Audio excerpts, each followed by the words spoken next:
For most of the 20th century, the story of where Indians came from fit neatly into a single paragraph.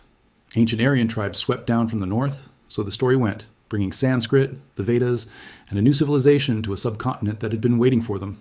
It was simple. It was clean. It fit on a textbook page, and for generations, that was good enough.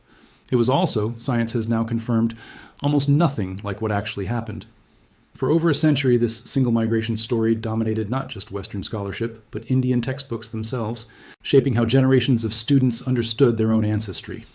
It offered a tidy explanation for the linguistic split between the Indo-European speaking north and the Dravidian speaking south, a tidy explanation for the caste system's origins, and a tidy explanation for why certain communities carried lighter or darker skin, taller or shorter stature, one set of facial features or another. It was, in nearly every sense, exactly the kind of clean, simple narrative that complex historical and biological reality almost never actually produces. And the more closely scientists have examined the genetic record over the past 2 decades, the more that old, simple story has come apart at the seams. Over the past 2 decades, and especially in the last several years, geneticists have sequenced the genomes of thousands of modern Indians and, remarkably, dozens of ancient skeletons recovered from archaeological sites across the subcontinent. What they found was not one migration, but several. Not one ancestral population, but at least 5. Not a simple story of arrival and settlement, but a layered, 4,000-year process of migration, isolation, mixing, and separation so complex that scientists are still working out the details today, one ancient genome at a time. This is the real story of where the people of India actually came from, and why, according to the DNA itself, it was never going to be simple in the first place. To understand why this question turned out to be so complicated, you first have to understand something about India's population that most people never stop to consider: scale. India is home to well over 1 billion people, spread across a landmass roughly 3,200 kilometers from its northern mountains to its southern coastline, a distance comparable to crossing the width of Europe. Along that distance sit deserts, river deltas, tropical coastlines, and some of the highest mountains on Earth. Humans have lived continuously across this landscape for tens of thousands of years, arriving in separate waves, through separate geographic corridors at separate points in deep history. Expecting all of that to collapse into a single, uniform genetic population was, in retrospect, never a realistic expectation. It was a convenient simplification, and simplifications, when tested against real data, tend not to survive. The first serious crack in the simple origin story appeared in 2009, when geneticist David Reich and a team of collaborators analyzed genome-wide data from dozens of ethnic and caste groups across India. Their conclusion reshaped the entire field. Nearly every population on the subcontinent, they found, descends from a mixture of 2 deeply ancient and genetically distinct ancestral populations. The first, called ancestral North Indians, or ANI, carries genetic ties reaching toward Iran, the Caucasus, and Central Asia. The second, called ancestral South Indians, or ASI, is a far older lineage, indigenous to the subcontinent, with no close genetic relatives found anywhere else on the planet. Every modern Indian, the study found, carries some blend of these 2 populations, the exact proportion shifting dramatically depending on region, caste, and community. A follow-up study in 2013 using data from 73 separate Indian population groups went further, calculating roughly when this ancient mixing between ANI and ASI populations actually took place. Using a statistical technique that measures how genetic segments break apart and recombine across generations, researchers estimated the admixture occurred somewhere between 1900 and 4200 years ago, meaning the 2 population blend that shapes nearly every Indian's genome today was established long before anyone on the subcontinent had ever heard the word India. And centuries before, most of the region's major religious and philosophical traditions had taken their modern form. But even that 2 population model, groundbreaking as it was, turned out to be an oversimplification of its own. As researchers gathered more data from populations the earlier studies had missed, indigenous tribal groups, communities in India's northeast, isolated forest populations in the country's central highlands, a more complicated picture began to emerge. The Andaman Islands, sitting hundreds of kilometers off India's eastern coast, revealed something extraordinary. Indigenous groups there, including the Onge and Jarawa peoples, carry a genetic lineage so ancient and so isolated that it shows no detectable trace of the ancestral North Indian component, found almost everywhere else on the subcontinent. These are populations that appear to have split off from the rest of South Asia's ancestral lineage tens of thousands of years ago, and never experienced the Bronze Age mixing event that shaped everyone else. In the language of population genetics, they represent something close to a living fossil, a genetic snapshot of what South Asia's population may have looked like before ANI ancestry ever arrived at all. India's northeastern states told yet another separate story. populations across Assam, Manipur, Nagaland, and the string of smaller states tucked against the borders of Bangladesh, Bhutan, Tibet, and Myanmar carry substantial Tibeto-Burman ancestry, a genetic lineage tracing back to migrations that moved south from the Tibetan Plateau in southern China over thousands of years, largely independent of the ANI-ASI framework that defines the rest of the country. Some studies have found that populations in this region cluster genetically closer to communities in Myanmar and southern China than to populations in Delhi, sitting just a few hundred kilometers to their west. A genetic reminder that India's eastern frontier has always functioned as a bridge to Southeast Asia as much as an extension of the Indian mainland. Central India added a fourth thread entirely.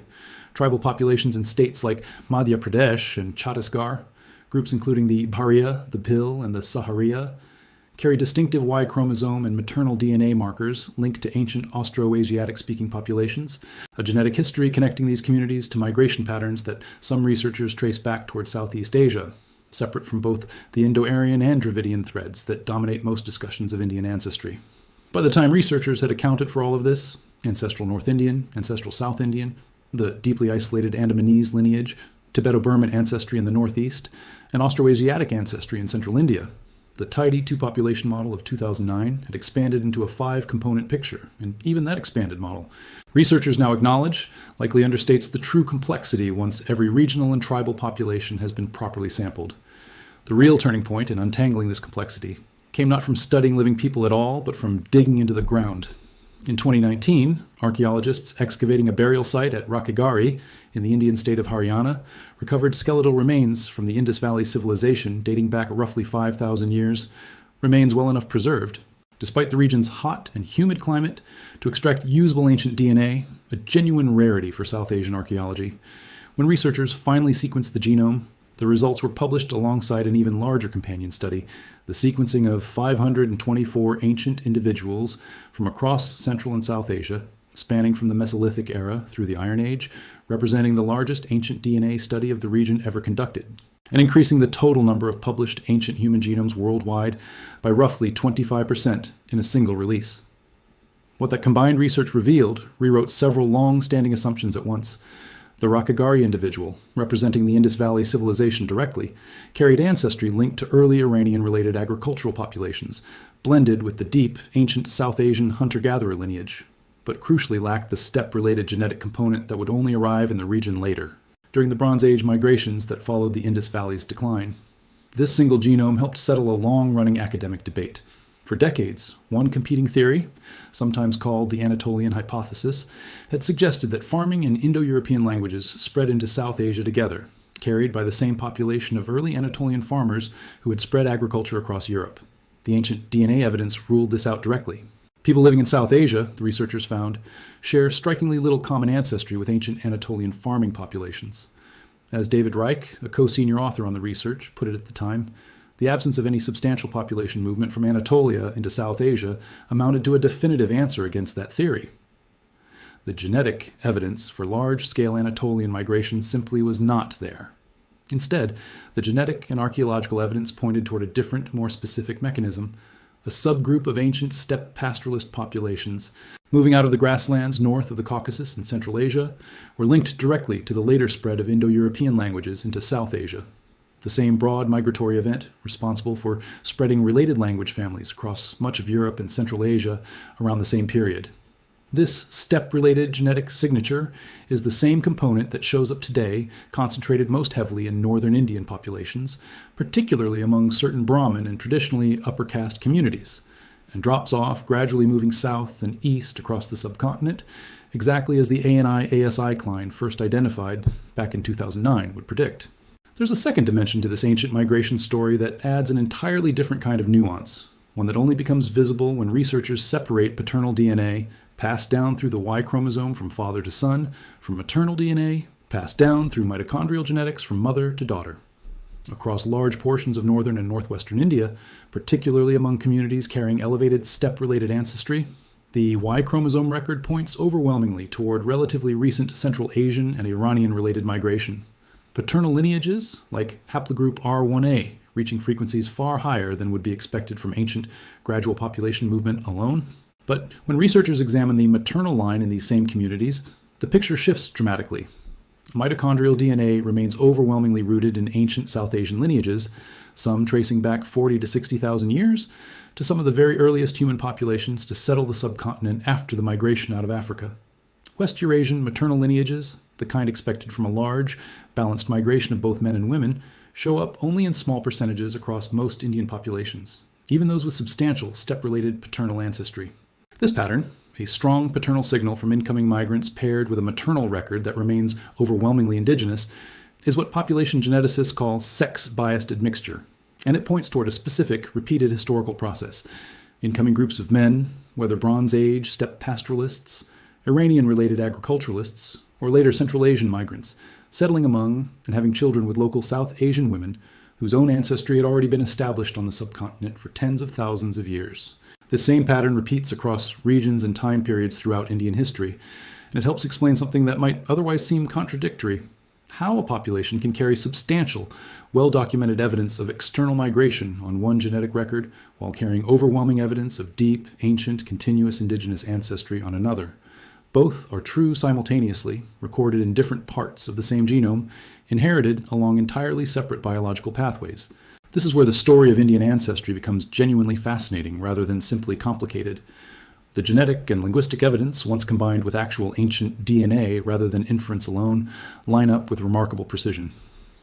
Populations speaking Indo-European languages across northern India carry, on average, higher proportions of steppe-related and ancestral North Indian ancestry.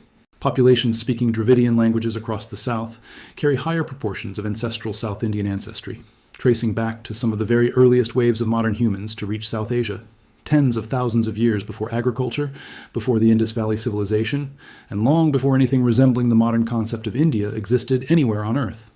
But the correlation is never perfect, and that imperfection turns out to be just as scientifically important as the pattern itself, because it reveals that language and ancestry, while related, have never moved through South Asia in perfect lockstep. Caste adds an entirely separate axis of complexity on top of all of this regional and linguistic variation, one that researchers have found preserves ancient genetic distinctions with unusual clarity. India is home to more than 4,000 distinct endogamous communities, groups that have, for religious, caste, or social reasons, married almost exclusively within their own community for generation after generation, in many cases for well over 1,000 years. In most parts of the world, thousands of years of regional contact and trade would gradually blend distinct ancestral genetic signals into a smoother, more homogeneous population. In India, the opposite happened. This extraordinarily persistent pattern of endogamy acted like a genetic time capsule, preserving ancient ancestry proportions with a clarity researchers rarely find anywhere else in the world. It is precisely why two communities living in the same Indian city, speaking the same regional language, can carry meaningfully different ANI-ASI ratios, different dominant haplogroups, and, in some documented cases, a greater genetic distance between them than exists between certain populations living in entirely separate countries. To see how dramatically this endogamy effect actually plays out, it helps to look at specific, documented examples rather than abstract averages. Researchers studying populations across just the state of Uttar Pradesh, for instance, have found that different caste communities living within the very same district, sharing the same regional language, the same climate, the same local cuisine, and often the same neighborhoods, can carry measurably different ANI-ASI ratios, differences large enough to reliably distinguish one community's genetic profile from another's using standard population genetics techniques. In some documented comparisons, the genetic distance between two specific caste groups living in the same Indian state has been found to be larger than the genetic distance separating certain national populations in other parts of the world entirely. This is the practical, measurable consequence of thousands of years of a social system that prioritized marriage within community over marriage across community. A system that, whatever its social and historical costs, has left behind one of the most detailed and well-preserved genetic records of ancient population structure found anywhere on the planet. This same endogamy has produced consequences that extend well beyond academic population genetics into the realm of public health. Because many of India's endogamous communities have maintained closed marriage networks for so many centuries, researchers have documented elevated rates of specific recessive genetic disorders, concentrated within particular caste and community groups, a pattern directly tied to unusually high rates of consanguineous marriage, in some communities reaching 20 to 30% of unions between close relatives. This is precisely the kind of finding that a simple, single-population model of Indian ancestry would never have predicted. and precisely why India's National Genome India project, coordinated across more than 20 research institutions and aiming to sequence tens of thousands of individuals from the country's most genetically diverse populations, considers this level of granular, region and community-specific genetic mapping essential rather than optional. A genetic reference database built from a handful of broad national categories simply cannot serve a population this internally layered.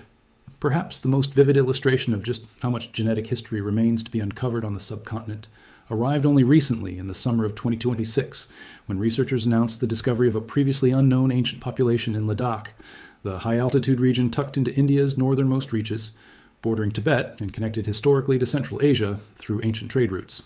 Excavating remains from a cave site sitting more than 4,000 meters above sea level, researchers recovered DNA from 10 individuals who lived roughly 1,500 years ago. What they found surprised even specialists in the field. These individuals carried a genetic profile representing a nearly perfect 50-50 blend of South Asian-related and Tibetan-related ancestry, a specific combination that researchers describe as extremely rare among populations living today. Ancient DNA from South Asia remains genuinely scarce compared to other well-studied regions of the world, leaving significant gaps in scientists' understanding of exactly how the subcontinent's modern populations formed over time. And the Ladakh discovery filled in one small but meaningful piece of that puzzle, revealing that this ancient high-altitude population did not simply vanish, but left a detectable genetic legacy still present in people living in the region today. Findings like the Ladakh discovery underscore something important about the state of this entire field. The story of Indian genetic origins is not a closed case, settled once and reported in a single landmark paper. It is an active, ongoing area of research with new ancient genomes, new regional studies, and new statistical techniques continuing to refine and complicate the picture year after year. Every time researchers gain access to a new set of ancient remains, or sequence a previously unstudied tribal or regional population, the map grows more detailed, and in nearly every case, more layered than the version that came before it. Taken together, all of this evidence points toward a single clear conclusion, the one embedded directly in the question this documentary set out to answer. The origins of Indian people were never going to be simple, because India itself was never a single, isolated population sitting quietly in one place, waiting for history to happen to it. It was a crossroads, sitting at the meeting point of at least 4 major migratory corridors: an ancient South Asian population present for tens of thousands of years before agriculture arrived, incoming Iranian-related farmers who helped build the Indus Valley civilization, Bronze Age, Steppe pastoralists who arrived later carrying Indo-European languages with them, and separate, largely independent migrations from the east that shaped the ancestry of India's northeastern and central tribal populations. Layer onto that deep ancestral picture more than 4,000 years of internal endogamy, regional isolation, caste-based marriage practice, and repeated smaller-scale migration and contact, and the result is a population whose genetic complexity rivals, and in several documented comparisons exceeds, the diversity found across entire continents rather than single nations. It's worth pausing to consider why the old, simple Aryan migration story held on for so long, despite never having strong genetic evidence behind it in the first place. Part of the answer is straightforwardly historical. The theory originated in 19th century European scholarship, developed by linguists and colonial administrators working from comparative language analysis alone, decades before DNA sequencing existed as a scientific tool at all. Comparative linguistics genuinely did identify real, meaningful connections between Sanskrit and European language families. That part of the old theory held up. What didn't hold up was the assumption, built on top of that linguistic evidence, that language spread necessarily meant a single large-scale population replacement. Modern ancient DNA research has shown, again and again, across South Asia and far beyond it, that language, religion, and culture can spread through relatively small numbers of migrants, exerting outsized social and political influence, without requiring anything close to a full replacement of the existing population. The words changed hands far more completely than the genes ever did. Part of the answer is also political, and worth acknowledging directly rather than avoiding. The question of Aryan migration versus Aryan indigeneity has carried real ideological weight in modern Indian politics for well over a century, tied up with questions about caste origins, regional identity, and competing visions of Indian nationalism. Genetic science, unfortunately, cannot resolve arguments that were never really about biology in the first place.